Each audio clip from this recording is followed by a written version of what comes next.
Isang magandang tanghali mga kaibigan. Mayroon tayong customer ngayon at hinili lang yan. Ayun, lobby daw sa loob. Hinili lang dahil hindi siya nakabiyahe kasi biglang namatay yung andar ng makina. Sa mga ganitong motor mga kaibigan, check natin.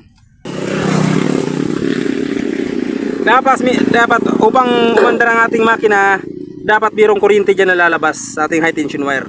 At syempre, papadyakan natin yan at syempre, on natin ang susi. On natin ang susi, ayan, nakauna. At saka, subukan natin kung mayroong lalabas sa kuryente dyan.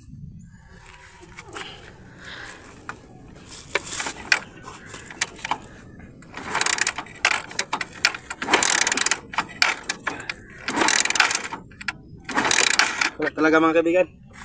So, walang kuryente. Sunod na step. CDI muna tayo. Buksan muna natin ito. CDI. Ito ang kanyang CDI original 5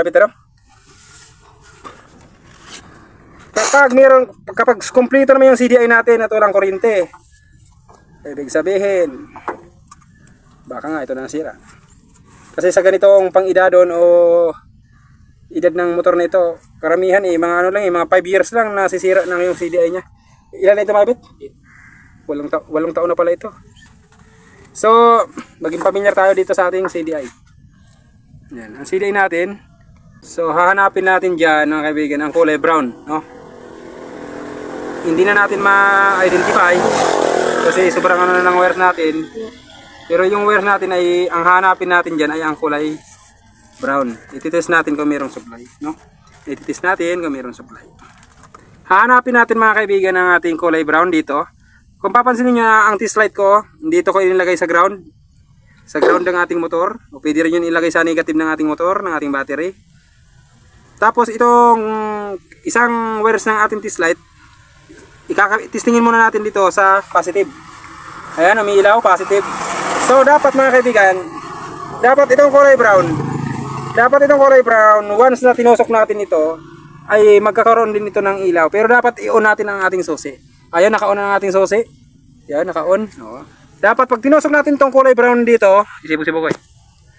Dapat umilaw ito. Para sa kaalaman nyo, ang Badya 125 ay dalawa ang supply upang umandar. Isa ay primary, ang isa ay battery operated. Dito mga kaibigan, ang kanyang kulay brown nabalot na pala. Dito, nabalot na. Yan. Ito, kulay brown. Mayroong supply. Kulay brown ito, nabalot lang. Kulay brown galing accessory wires natin. Tapos dito, mayroon. Okay, good. Good yun mga kaibigan. So ibig sabihin, i-test natin kung mayroong dumadaloy na ground dito. So yamang ground ang ating hinahanap. Ikakabit natin dito ito sa positive. Okay, idupot ko eh. Ang ating test light ay ikakabit natin sa positive. Dapat kapag tinusok ko ito, dapat umilaw ito. Patindog ako eh. Ayun o. Ito ang ignition coil. Papunta sa ating ignition coil. Tapos itong sa sunod niya, ito ignition coil ito. Kulay black ito. Kaya napalitan na ng mga wires. Kulay black ito ha. Kulay black. Tandaan nyo yan. Ito kulay black. Kaya lang iba ng kulay niya kasi na ano na. So pag tinusok natin yan, dapat umilaw. Ayan, umiilaw. Umiilaw na natin test light. So sunod, subukan natin kung mayroon siyang negative o ground. Ayan. Kompleto mga kaibigan.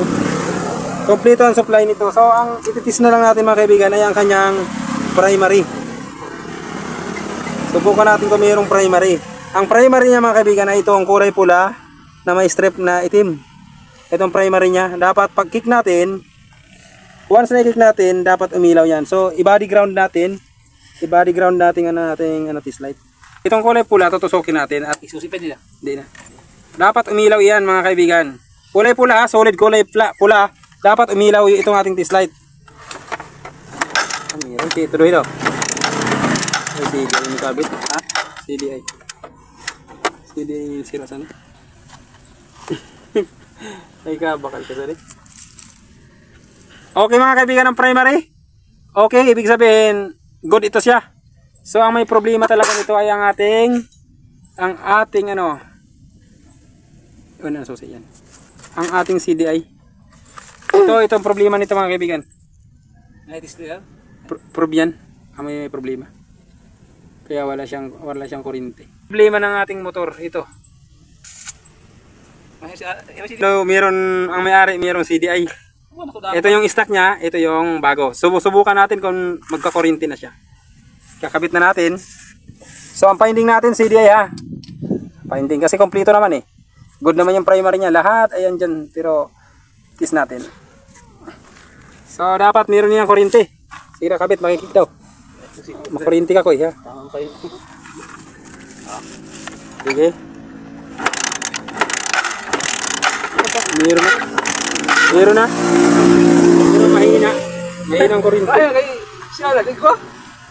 Mahinang kuryente. Ha? Mahina eh. Pili kayo rugsan niya mo original. Kaya ba ang Paulo sa bakal ko sa Roy? Ito niya sobrino. Barato mo siguro na. 800. Tira, pandar na mabit. Ayan, ikinabit na natin mga kaibigan. Subukan na natin paandarin. Ayan mga kaibigan, umandar na. So ganun lang sa pag-troubleshoot mga kaibigan. Thank you very much sa panonood. Thank you.